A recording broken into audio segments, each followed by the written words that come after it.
मैं डॉक्टर हेम श्रीवास्तव। जानकारी के मुताबिक कोरोना के लिए ली जाने वाली वैक्सीनेशन के लिए उम्र 60 वर्ष से घटा करके 45 वर्ष की गई है या की जाने वाली है। ये बड़ा ही स्वागत योग्य कदम है, क्योंकि कोविड से बचाव का कोई और रास्ता, ऐसा सुलभ रास्ता अभी तक नज़र नहीं आता कि आप उसे अपनाइए और फिर कोविड से बचिए या फिर कोविड से आप सफलतापूर्वक निकल आइए। इसके कॉम्प्लिकेशंस भी बहुत ज़्यादा हैं और बीमारी का जो इन्फेक्शन का जो असर है वो भी बहुत गहरा है।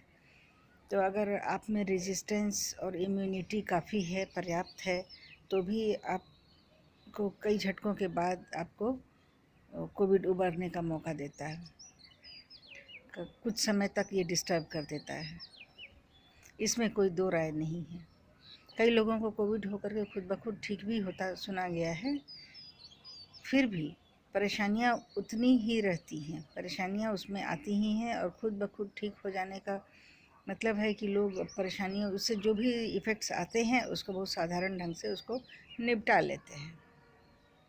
तो कोरोना की जो वैक्सीन है, जो इंडिया में काफ़ी सक्सेसफुली चल रही है, कोवैक्सीन और कोविशील्ड, ये अच्छा असर देती देखी जा रही हैं। यद्यपि कि आपको वैक्सीनेशन लेने के बाद भी कुछ असर तो कोरोना का दिखेगा, कुछ तो साइड इफ़ेक्ट्स कोरोना के दिखेंगे और पॉजिटिव हो जाने के बाद भी कोविड से निजात पा लेने में आसानी होगी। दुनिया की बाकी कोविड वैक्सीन्स के मुकाबले भारत की वैक्सीन काफ़ी सुलभ, सस्ती और काफ़ी इफ़ेक्टिव समझी जा रही है। इसी वजह से भारतीय वैक्सीन की काफ़ी बड़ी डिमांड है। बहुत सारे देश लाइन में लगे हुए हैं, कतार में खड़े हैं कि भारत उन्हें कब वैक्सीन देता है। कई देशों को भारत ने वैक्सीन प्रदान भी कर दी है और इसका प्रोडक्शन कुछ ही समय पहले तक 10 करोड़ पीसेज से, 10 करोड़ आइटम से बढ़ करके 30 करोड़ करने का टारगेट फिक्स किया गया है। 30 करोड़ प्रति व्यक्ति ये वैक्सीन दी जा सकेगी। इसका मतलब कि भारत कमर कसे हुए है कि पूरे विश्व को, लगभग पूरे विश्व को ये वैक्सीन सप्लाई कर सके। तो ये बहुत ही बड़ा टारगेट होगा और ये बहुत ही बड़ा अचीवमेंट होगा अगर 30 crore vaccines per month Bharat produce कर लेता है तब। और कोरोना से आज़ादी पाने का और कोई तरीका भी नहीं है। ऐसा कोई तरीका नहीं है कि इससे निकला जा सके। अगर सारे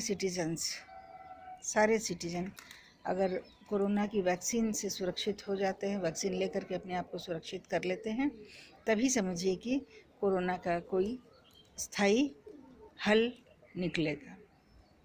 वरना ये बीमारी तो आकर के इंडियन इकोसिस्टम में बैठ गई है। ये वायरस आकर के बैठ गया है, क्योंकि ये चाइना से इसकी बाउंड्री इंडिया की काफ़ी मिलती है, लगती है।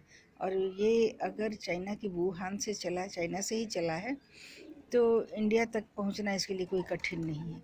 और मान लीजिए चाइना के नए स्ट्रेन्स, वहाँ से पैदा हुए नए स्ट्रेन्स अगर इंडिया में आ जाते हैं, तो इंडियन वैक्सीन्स उनसे भी निपटने में कारगर है। फिर मिलते हैं अगले वीडियो में। अपनी राय दीजिएगा और आपके पास कोई सुझाव हो, कोई आइडिया हो तो वो भी बताएंगे।